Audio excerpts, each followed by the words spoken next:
Fala, pessoa extraordinária, tudo bem com você? Se você não me conhece, eu sou o professor Alan Marques, você está no nosso curso de Direitos Humanos aqui pelo Instituto Alpha Mike. Essa é a nossa segunda aula sobre a Declaração Universal dos Direitos Humanos. Na primeira aula desse conteúdo, nós fizemos uma introdução e seguimos até o artigo 9º. Portanto, nesta aula de hoje, nós vamos começar a partir do artigo 10. Vamos lá? Então vamos. Artigo 10. Todo ser humano tem direito, em plena igualdade, a uma justa e pública audiência por parte de um tribunal independente e imparcial. Veja bem, aqui nós estamos diante de um princípio, o princípio da imparcialidade. Ou seja, a imparcialidade nos tribunais vão impedir que os juízes eles façam os juízos de valor. Valor no sentido dos valores dele, das crenças deles. Entende? Todas as decisões de um juiz, elas devem estar pautadas na lei, amparadas pela lei. Devem ser fundamentadas pela lei, motivadas pela lei.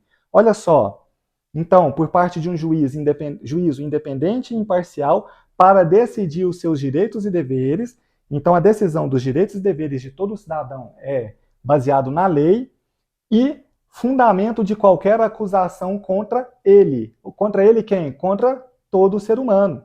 Então, qualquer acusação contra um ser humano, acusação criminal, deve ser fundamentada. Ou seja, tem que ser imparcial. Beleza? Seguindo. Artigo 11.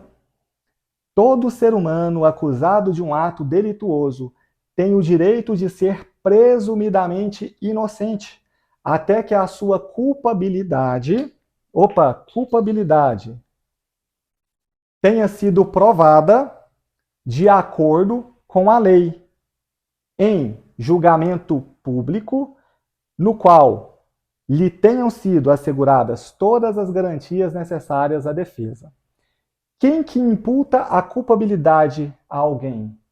Quem que pode falar que alguém é culpado por um crime? É o juiz, tá certo? De acordo com o quê? Com a lei. Tá vendo como que o artigo 11 ele vai acabar casando com o artigo 10? O juiz ele tem que ser imparcial, tá certo?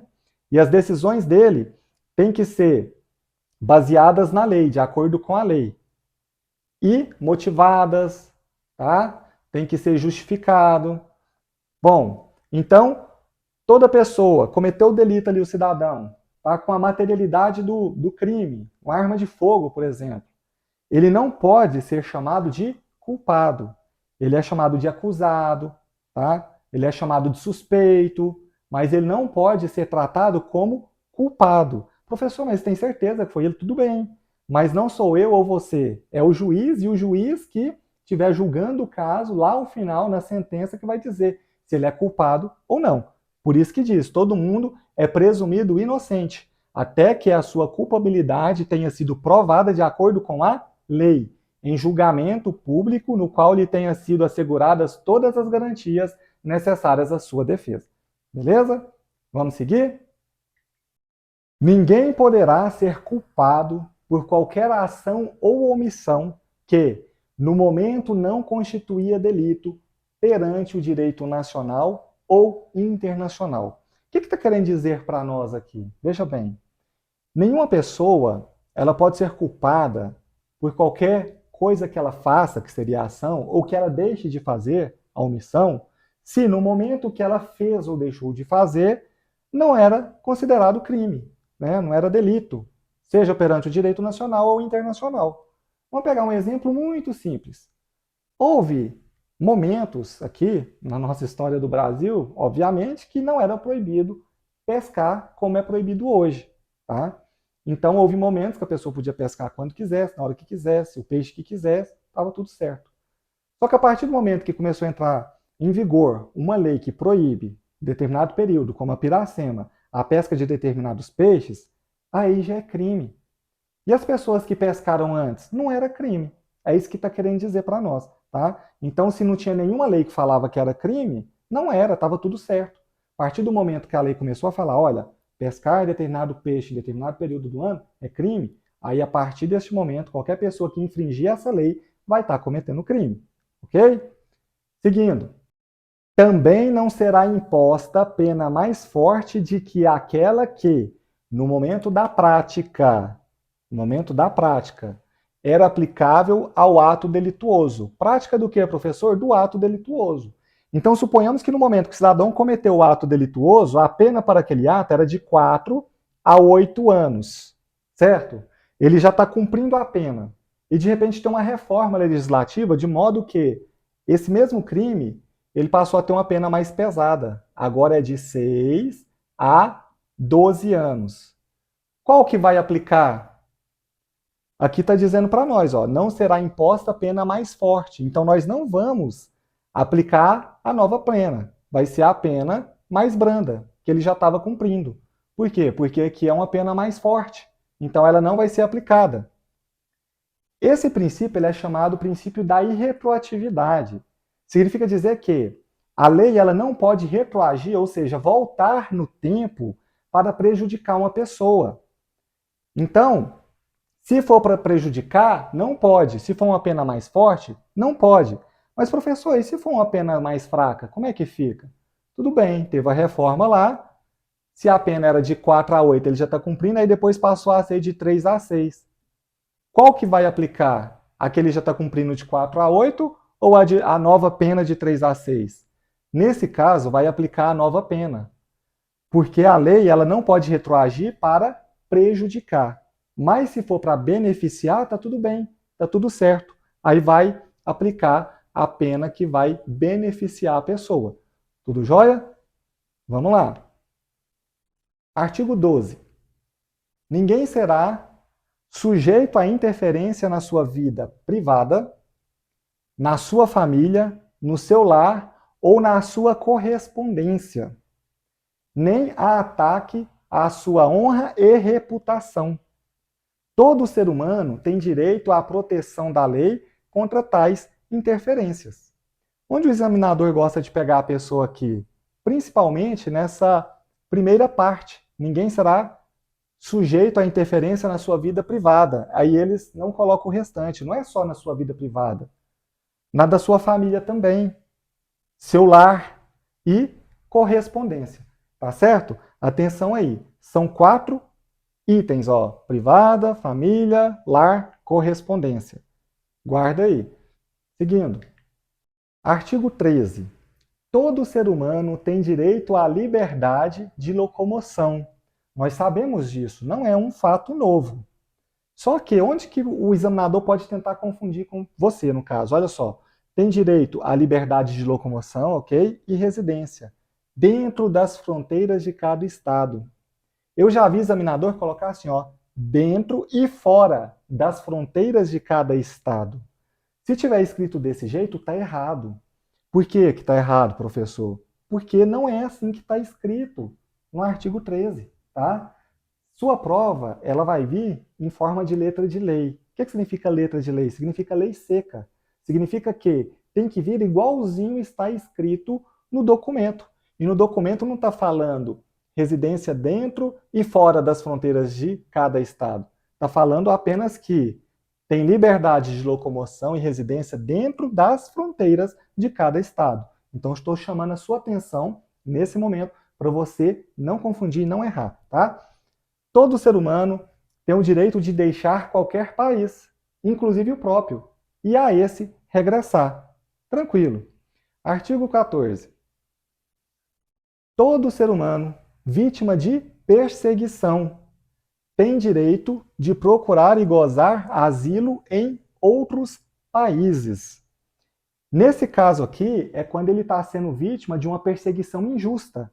Porque tem pessoas que cometem crime e aí é vítima de perseguição. Mas é porque a polícia está atrás dele, ele cometeu um crime. Então, nesse caso, não se aplica, tá? É uma pessoa que é vítima mesmo na sua essência, de vítima, de perseguição, uma perseguição injusta.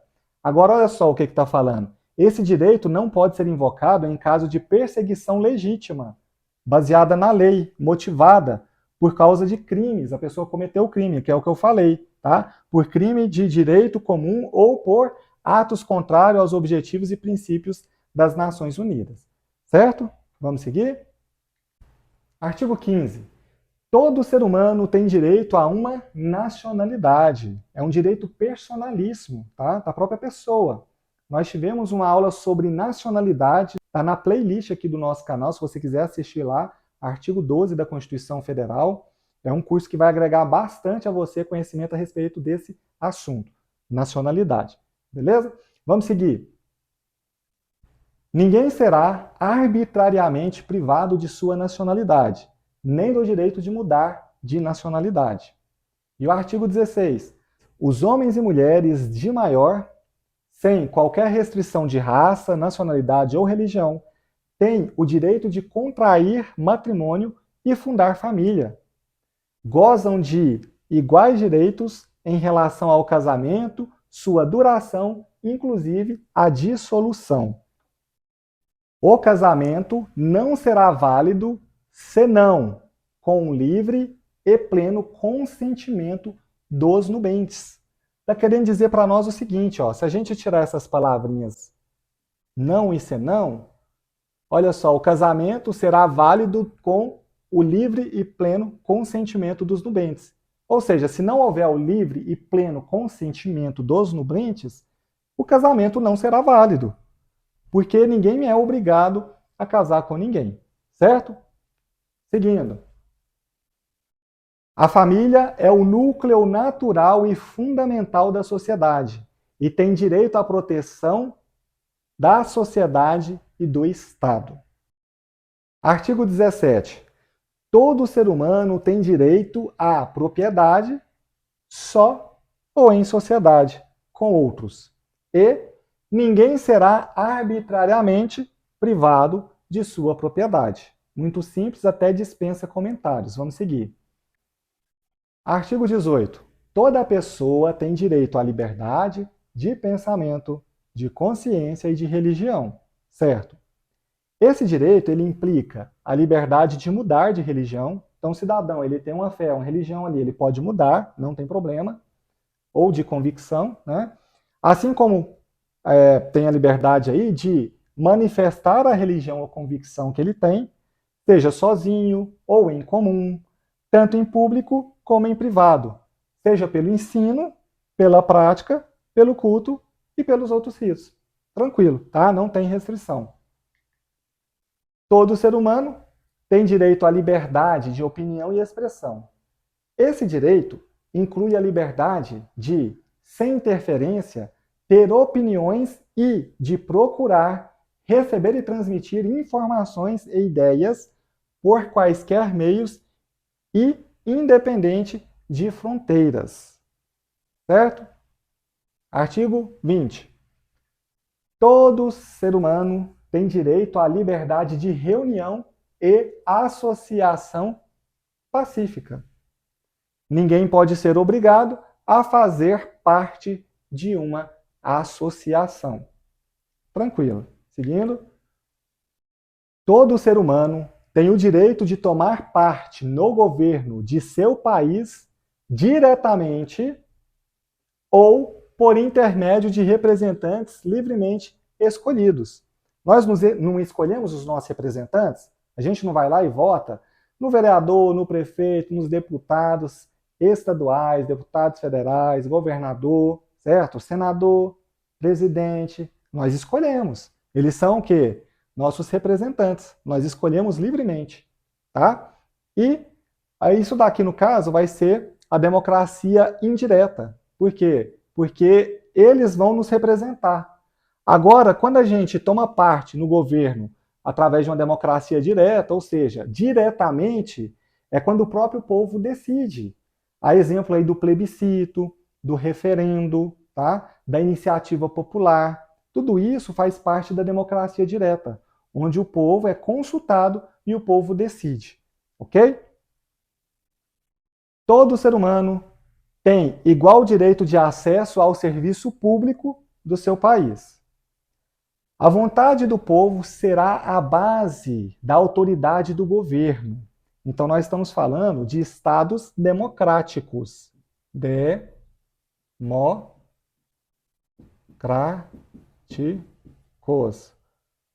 onde demo significa povo e cráticos, ou democracia, né, ou cracia, vai estar fazendo referência a poder, poder do povo.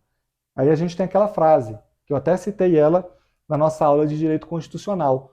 Todo poder emana do povo. Portanto, a vontade do povo será a base da autoridade do governo.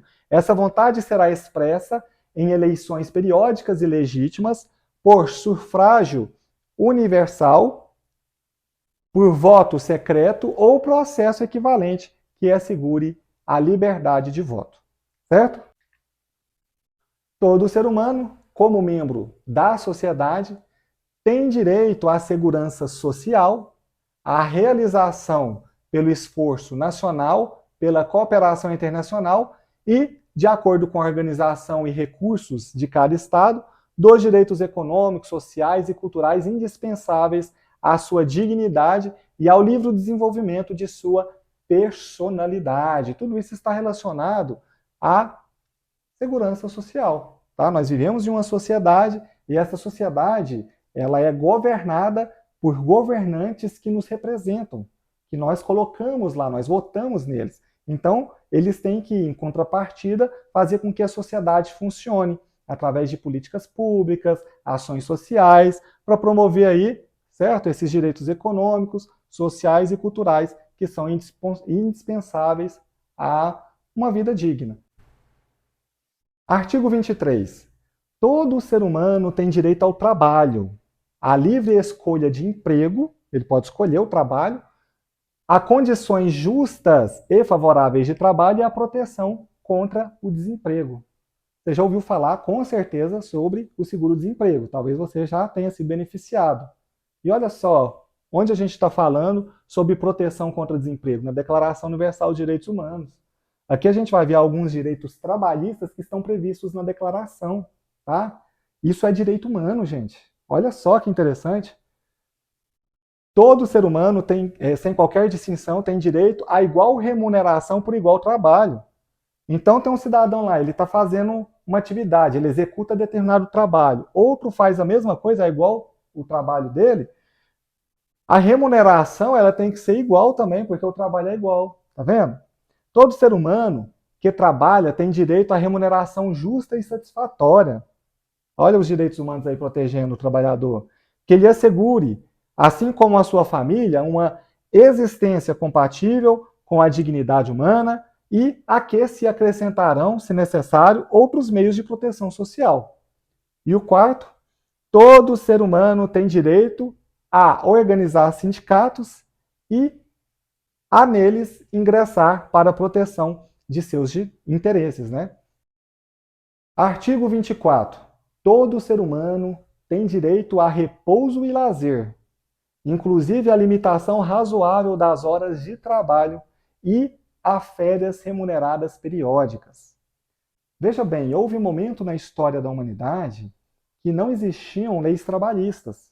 Houve um momento que as pessoas trabalhavam ali 16, 20 horas, não tinha férias remuneradas, não tinha aqueles descansos semanal, aqueles momentos de lazer para ter com a família, uma remuneração justa. Aí vem os direitos humanos e fala que isso tudo é direito humano. Tá vendo? Artigo 25.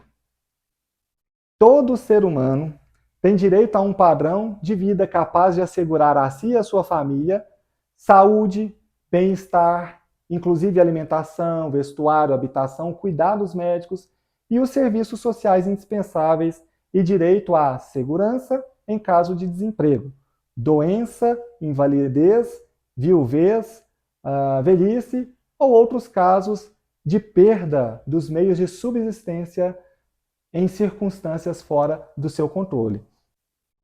A maternidade e a infância têm direito a cuidados e assistências especiais. Todas as crianças nascidas dentro ou fora do casamento, do matrimônio, né, gozarão da mesma proteção social. Aqui eu quero que você atente para o seguinte fato. Criança, seja ela adotiva, seja nascida dentro do casamento, do matrimônio, fora do casamento, todas têm direitos iguais. tá? Vão usufruir dos mesmos benefícios que são aí garantidos pelas leis. A exemplo da herança, tá? O direito à herança vai ser igual para o filho que está dentro do casamento ali, para o filho que foi havido fora do casamento, para o filho adotivo, não tem acepção. É igual, tem a mesma proteção, tá certo? Vamos seguir. Artigo 26 é um artigo muito cobrado em prova, então preste atenção. Eu vou passar uma dica para você aqui, ó. Todo ser humano tem um direito à instrução. A instrução será gratuita, pelo menos nos graus elementares e fundamentais. Então vai ser gratuita. Você pensa na palavrinha elefum, ó. Elefum. Vai lembrar de elefante, só que é elefum. Ou seja, a educação é gratuita nos graus elefum, elementar e fundamental, certo? Elementar, gratuito, ó, elementares e fundamentais. A instrução elementar, que é a que vem primeiro na palavrinha do elefum, que é aquela mais básica, por isso que é bom você gravar essa palavrinha, ele, que é de elementar, vem primeiro, ela é o que? Obrigatória. O FUM não é, só o que vem primeiro, que é o ELE.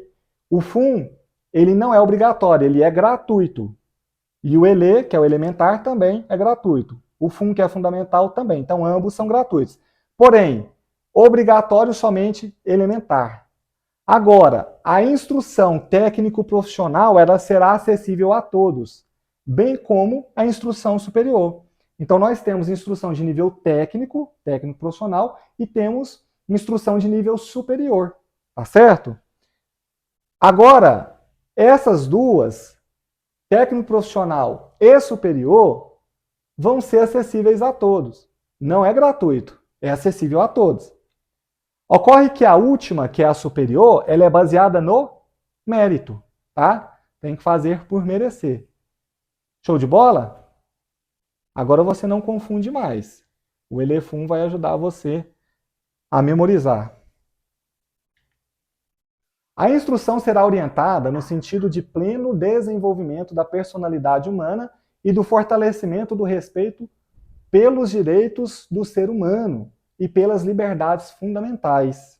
A instrução promoverá a compreensão, a tolerância e a amizade entre todas as nações e grupos raciais ou religiosos e coadjuvará as atividades das Nações Unidas em prol da manutenção da paz. Então você vê aqui que tem uma preocupação no processo de formação dos seres humanos, né, na instrução deles, com promover a paz, a tolerância, a compreensão, enfim, a amizade, né, entre as nações, certo?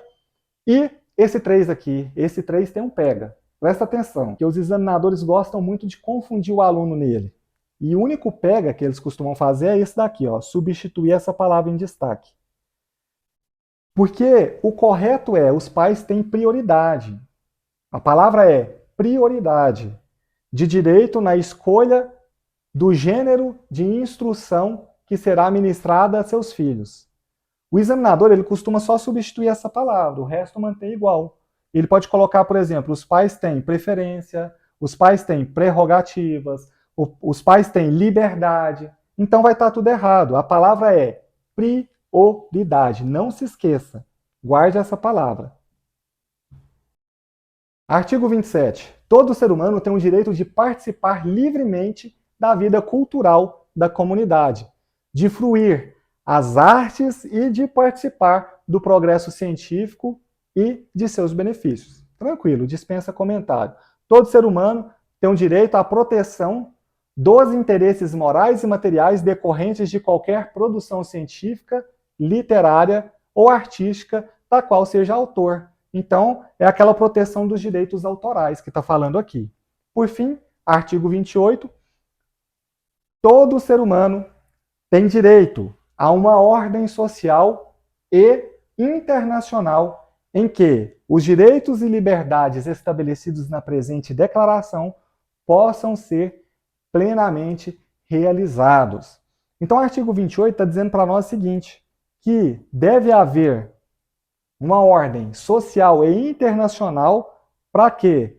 Para que os direitos e liberdades estabelecidos nessa declaração que nós estamos estudando possam ser plenamente realizados, para que as pessoas possam usufruir desses direitos. Como, por exemplo, eu citei aqueles direitos trabalhistas, né? Toda pessoa tem direito ao trabalho, à escolha de trabalho, a férias remuneradas, descanso, certo? Enfim, então é uma proteção daquilo que está sendo dito na própria declaração, que é direito de todas as pessoas. Ok? Bom, com isso, nós encerramos essa segunda aula sobre a Declaração Universal dos Direitos Humanos. Na próxima aula, nós vamos concluir o documento e, em sequência, fazer exercícios para poder fixar aquilo que a gente aprendeu durante a aula. Então, eu aguardo você no nosso terceiro encontro sobre a Declaração Universal dos Direitos Humanos e deixo aqui o meu abraço.